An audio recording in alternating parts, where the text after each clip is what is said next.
Hey, what's going on, guys? I wanted to take a second to show you guys the TID radio that we use at work. It's the td-v2. It looks identical to the bf-88, and they also have like a bf-88A that has a USB port on it. And Retevis has a model we also use at work wherever they get them from. Sometimes it says something different right here. TID, Baofeng, Retevis. The one I was issued says TID on it. The model number is the td-v2. So that's what I'll show you, but they're pretty much identical.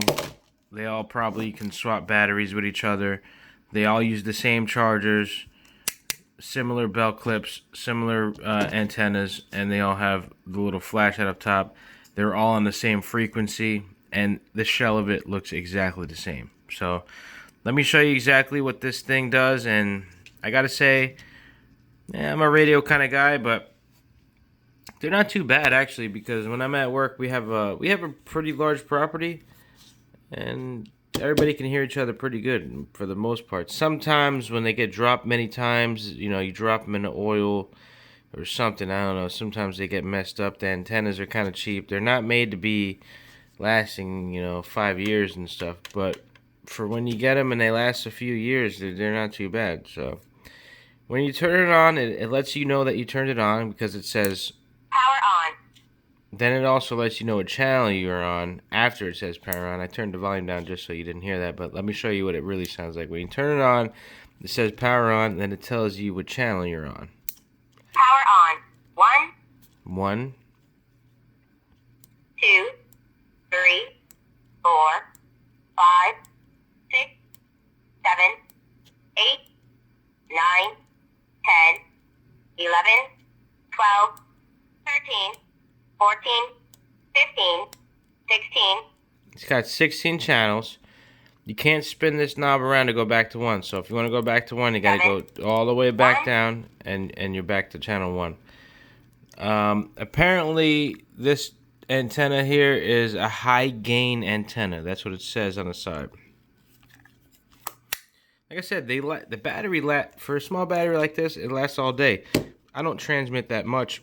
When I was using this radio, never had any issues. I upgraded to the XTS 3000. Everybody else is using these. I'm the only guy walking around with the XTS 3000 with a lapel mic just because I want to be fancy. But that's what I do because I'm in the radio. So I like my work, what I do, and so that thing's great to have. I just like to step it up a notch if I can. It's old. It's older technology, but it's still better than these. These are from China. So okay, so on channel 1. We're on channel 1. You got the push talk button here. That's the monitor button. The button up top. I think you can order a programming cable that you hook into. It's got here the Kenworth style connection here where you can connect programming cable. I believe. Don't get me wrong. I mean, don't take my word for it because I'm not sure. Where you can change these. I don't know if these are program buttons, but the top is monitor. Okay, the bottom button is flashlight. Now let me tell you something. There's not that many lumens. It's not that bright. But if you're in an emergency, you got a flashing light for emergencies. If you wish to utilize that.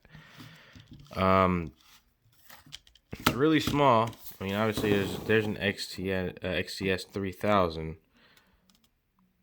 It's like half the height, and the antenna doesn't even nothing. You know what I mean? So testing 1 2 3, testing 3 2 1, testing 1 2 3, testing 3 2 1. Sends out transmission just fine. It actually communicates with my other radios that I programmed to the same frequency. And let's hear some receive real quick. A little too loud. Lower that down. Testing 3 2 1. Testing 1 2 3. Testing 1 2 3. Testing CBA. Testing AB1. Testing 1CB. So we're testing 1CB right now on the 47 megahertz. No, I'm just kidding. I'm just messing with you guys. Yeah, it's a good radio. It works for what we use it for. Everybody's been issued one of these, but they don't last that long. They fall apart pretty easy. The antennas fall apart. I've seen some guys repaint them. I don't really know the whole issues. I'm kind of a new person where I work, but I don't think they're going to last as long as a Motorola XCC 3000. So I love radios, and I finally found a job where they use radios, so I made sure I ordered one in UHF band, the one they use there, and found the frequencies they use, and now we're all be able to communicate with each other. But I'll stick with my Motorola. At least, I don't know, I just feel better with it. People are like, what are you doing with that radio? I'm just like, I like it, man. So I got my Motorola XCS 3000 and the commander mic. And they copied me song. Same channel, same frequency.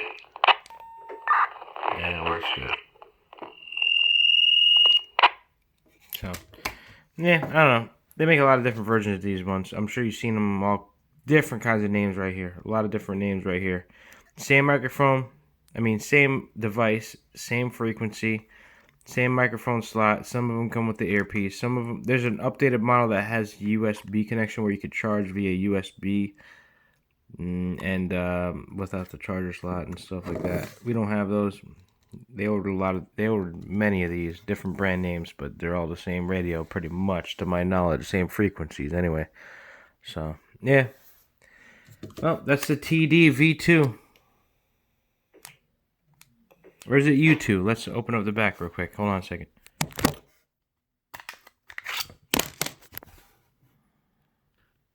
Yeah, that's the td-v2. UHF frequency. See that right there? UHF.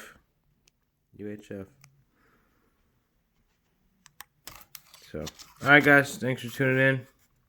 We'll see you guys next time.